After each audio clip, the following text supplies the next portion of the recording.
Abdulkarim Ibrahim Shikal. Jama'a barkanmu da safiyar yau da fatan ana cikin ƙoshin lafiya ga kanun labaran da muke tafe da su a wannan safiya.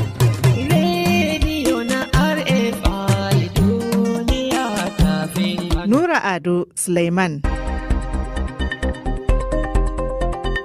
Ai ta shimfiɗa karki nan turai in za su kai mai za a kai mai da idan aka jera biliyan. Abdullahi Isa Garba Aliyu.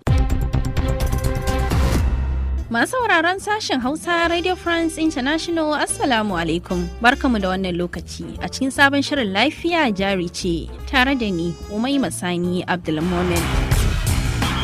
Awwal Ahmad Janyau.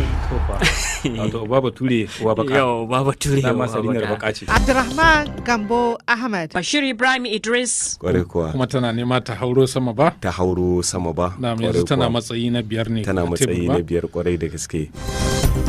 A madadin kowa da kowa musamman injiniyoyin da suka haɗa mu da ku Hassan Alhassan Silaja, Ibrahim Tukur Kefi da Mustapha Adebisi. Ni Muhammad Salisu Hamis ke cewa da ku bisa da mu huta lafiya.